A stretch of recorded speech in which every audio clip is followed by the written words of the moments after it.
I've got an aging room Quattro Nicaragua Robusto going here tonight. It was the Cigar Aficionado Cigar of the Year in 2019 with a rating of 96. Not everybody agreed with that, but let's just say I think it's a pretty good cigar. It's a Puro, which means all the tobacco in it comes from the same place. In this case, obviously, Nicaragua. It's a box press, very comfortable, very nice looking cigar. I think it's kind of elegant looking. It predictably, in my opinion, gives off this dark chocolate and nutty smell on the wrapper before you light it. And I usually find that leads to an enjoyable experience for me. I detected a little bit of what I call the farm aroma, the barnyard aroma, you know, hay-like, maybe a little bit of leather. And then when you light it, as you can see, it starts off with a pretty generous amount of smoke. Again, something I appreciate. It's a little bit milder than I expected. It's rated to be a medium to full body cigar.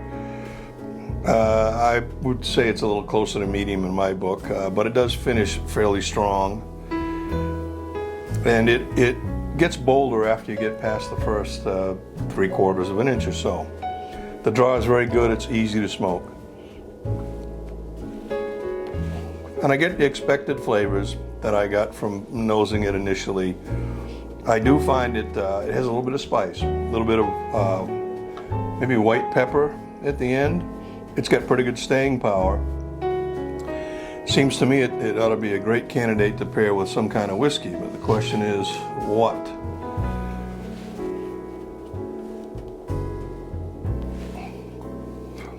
I tended to think rye was going to be the answer, and it probably would work very well because the spicy finish just begs to be paired with a rye.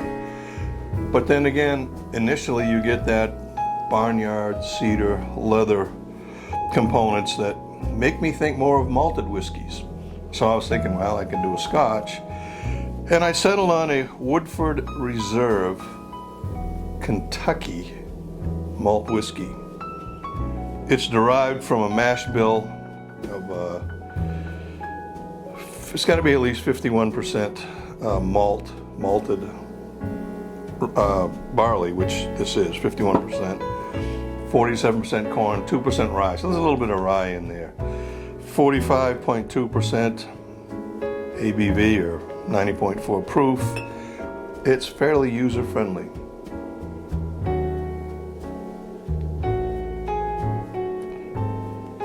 You know, on the nose it comes across like most Woodford bottles. A little bit of chocolate, nutty, caramel, all the nuances that you kind of expect in a Woodford product.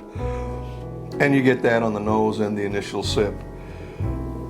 Subsequently, it gets a little more complex and you get more of the nut and, surprisingly to me, the fruity characteristics. And then it finishes a little less fruity and more, kind of more nutty after a few seconds have passed.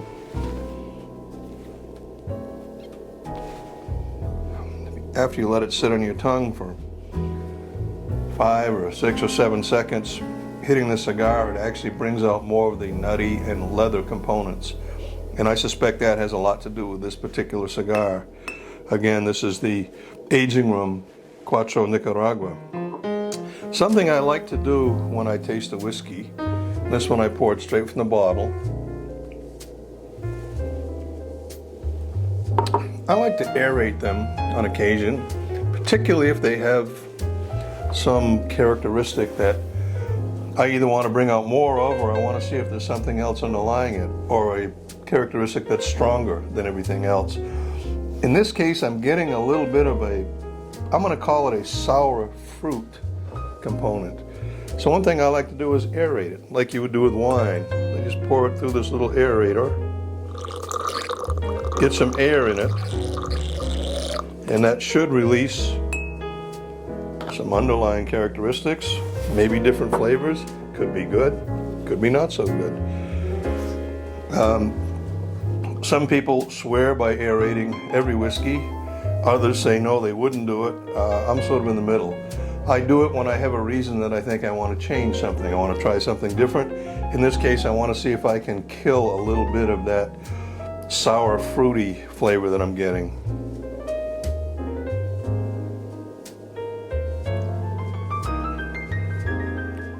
You know, on the nose, it does come across a little bit differently. Not as much ethanol, which isn't surprising. And it changed the flavor just ever so slightly.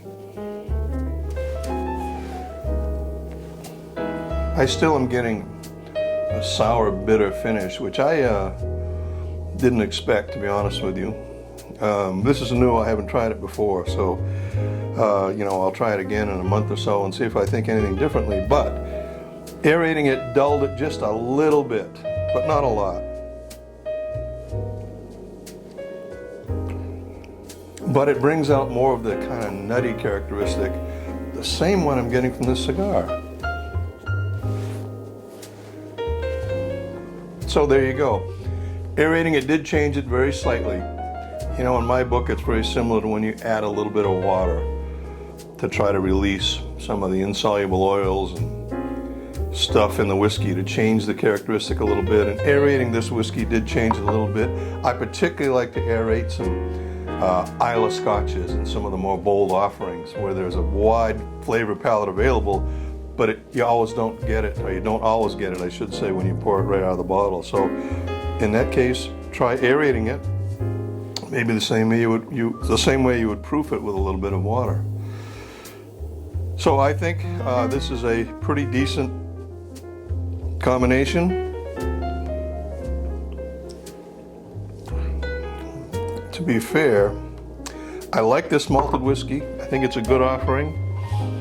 I believe that if I was going to talk about Woodfords, a Woodford double oaked would go very well with this cigar. This goes very well with it. I think the Woodford double oak might even be a better match, and that has to do with the nature of this particular cigar and what it has that would combine very well with that Woodford double oak. Namely, I think that a little stronger oak component that I'm getting in this would probably match pretty well with kind of the dark chocolate and nutty characteristics of the cigar. So there you have it.